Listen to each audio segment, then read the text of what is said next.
नमस्कार। आज से कैथल खबर में हम कुरुक्षेत्र का रण कार्यक्रम शुरू कर रहे हैं। इस कार्यक्रम में हम लोकसभा चुनाव से जुड़ी खबरें आप तक पहुंचाएंगे। आज के अंक में हम चर्चा करेंगे इस समय कुरुक्षेत्र चुनावी सीट पर क्या माहौल है। हमने जातीय आधार पर वोटों का कुछ आंकलन किया है। आंकलन कुछ ऊपर नीचे हो सकता है, लेकिन यह एक विश्वसनीय एजेंसी का सर्वे है।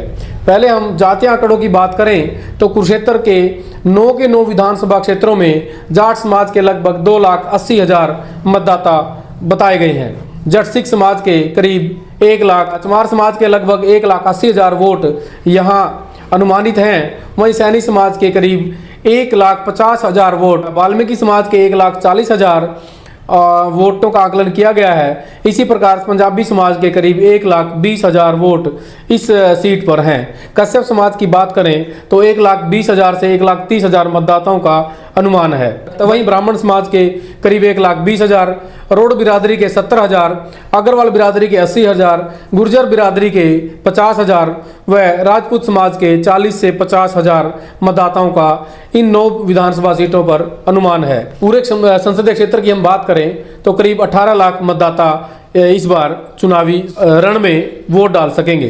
राजनीतिक दलों का इन्हीं जातीय समीकरणों के आधार पर उम्मीदवारों के चयन पर मंथन रहता है।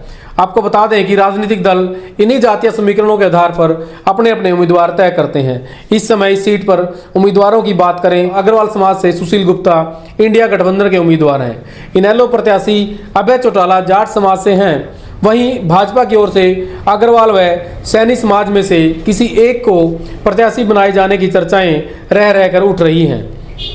आपको बता दें, आम आदमी पार्टी के उम्मीदवार सुशील गुप्ता को कांग्रेस सहित इंडिया गठबंधन में शामिल सभी दलों के समर्थन से मजबूती की उम्मीद है। वे भारतीय जनता पार्टी की एंटी इनकम्बेंसी के फैक्टर को भी अपनी मजबूती का आधार मानकर चल रहे हैं। उन्होंने कुरुक्षेत्र व हरियाणा के जमीन से जुड़ी समस्याएं उठाकर अपने प्रचार अभियान का श्रीगणेश भी कर दिया है। उनके बाद मैदान में उतरे अभय चौटाला जाट समाज से अच्छे खासे समर्थन की उम्मीद में है। वहीं किसान आंदोलन के दौरान उनके द्वारा जो इस्तीफा दिया गया था, उसके कारण उनको लगता है कि किसानों का एक बड़ा धड़ा जो है, किसान एक बड़ा वर्ग उनका समर्थन कर सकता है। हालांकि दूसरी पार्टियां उन्हें वोट काटने के लिए मैदान में उतरने की बात कह रही हैं, लेकिन अभय चौटाला तिकोने मुकाबले में अपनी राह आसान मान रहे हैं। उधर भाजपा का अभी प्रत्याशी नहीं आया है, क्योंकि इस सीट से शुरू से ही अब तक लगभग जितनी बार भी चुनाव हुए हैं उनमें सबसे ज्यादा बार सैनी समाज से सांसद बने हैं। ऐसे में सांसद नायब सैनी को सीएम बनाकर भाजपा ने मास्टर स्ट्रोक खेला है। भाजपा के इस फैसले से कार्यकर्ता उत्साहित हैं और नरेंद्र मोदी की गारंटी के बल पर अपनी जीत सुनिश्चित मानकर चल रहे हैं। भाजपाई फिलहाल कमल के फूल को अपना उम्मीदवार बता रहे हैं। असली विषाद भाजपा के उम्मीदवार के चुनावी मैदान में उतरने पर बिछेगी।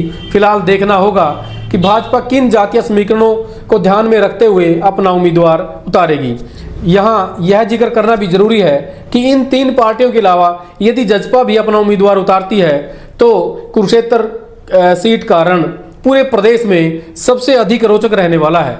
इस विषय में आपकी क्या राय है, हमें कमेंट करके जरूर बताएं और इस वीडियो को ज़्यादा से ज़्यादा शेयर करें।